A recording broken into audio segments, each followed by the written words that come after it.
శుభోదయం. Global బెతేనియా Calvary ministry తరపున ఈ మాసం యొక్క చివరి దినంలో మరొక్కసారి మీ అందరితో కూడా కలుసుకుని దేవుని యొక్క పరిశుద్ధమైన మాటలు ధ్యానించడానికి దేవుడు నాకు ఇచ్చిన మధురమైన అవకాశాన్ని బట్టి దేవునికి ప్రత్యేకమైన వందనాలు తెలియజేసుకుంటున్నాను. ఈరోజు కూడా ఈ మాసపు యొక్క చివరి ఉపవాస కూడిక జరుగుతుంది. దయచేసి మీరందరూ కూడా కుటుంబ సమేతంగా వచ్చి అందులో పాల్గొనాలని మనసారి కోరుకుంటూ ఈరోజు కూడా పరిశుద్ధమైన వేద గ్రంథంలో నుండి మరొక చక్కటి మాటని చదువుకుందాం. కీర్తనల గ్రంథము 62వ అధ్యాయము 7వ వచనాన్ని నేను చదువుతున్నాను. దయచేసి గమనించండి. కీర్తనల గ్రంథము 62వ అధ్యాయము 7వ వచనము. నా రక్షణకు నా మహిమకు దేవుడే ఆధారం, నా బలమైన ఆశ్రయదుర్గము, నా ఆశ్రయము దేవుని అందే ఉన్నది. దేవునికి స్తోత్రం కలుగునుగాక. అవును ప్రియులారా,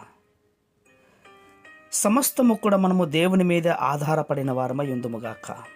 ఎందుకంటే సమస్తానికి ఆధారము దేవుడే కాబట్టి. చింత చేయడం ద్వారా మనం ఏమీ కూడా సాధించలేం, ఏమీ సంపాదించుకోలేం. ఇంతకీ అతిశయించడానికి కూడా మనలో ఏ గొప్పతనము కూడా లేదు ప్రియులారా. మనలో ప్రతి పరిస్థితికి కూడా మార్పుకు దేవుడే కారణం కావాలి. మనం అనుభవిస్తున్నటువంటి యొక్క రక్షణ కేవలం దేవుని కృప ద్వారా మాత్రమే పొందుకుని ఉన్నాం.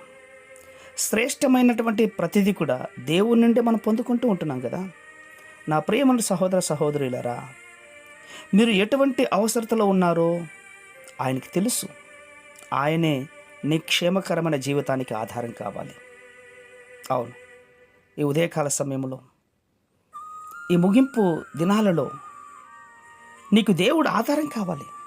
మనుష్యులు కాదు, వ్యక్తులు కాదు, అధికారులు కాదు, నీవు సంపాదించుకున్న ఆస్తిపాస్తులు అంతకంటే కాదు. ఒక్క మాట మాత్రం సత్యం, దేవుడు నీకు ఉచితమైన కృపను అనుగ్రహించాడు, ఆయుష్ ఆరోగ్యమునిచ్చాడు. ఇవన్నీ కూడా దేవుని చేత పొందుకున్నావు. రాబోయే రోజుల్లో తన కృప మహిమైశ్వర్యమును బట్టి ఈ లోకమును వదిలిన తర్వాత కూడా నిత్యము ఆయనతో జీవిస్తావు.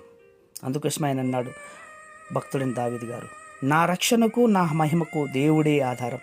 మనం ఈ లోకంలో ఉన్నను పరలోకంలో ఉన్నా కూడా ఆయన మనకు ఆధారం కావాలి. ఆయన మహిమ కలిగినటువంటి స్థానంలో నీవు నేను కనబడాలి.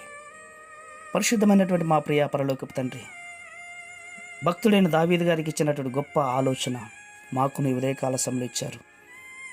పరిస్థితులను బట్టి, ప్రభావాన్ని బట్టి, ఈ లోకంలో జరుగుతున్న విపత్కార్యాలను బట్టి, శరీరంలో ఉన్న బలహీనలు బట్టి ఎంతమంది కృంగిపోతున్నారో తెలియదు, కానీ వారందరూ నీ మీద ఆధారపడే తత్వాన్ని మీరు దయచేస్తారని విశ్వాసంగా నమ్మొచ్చు.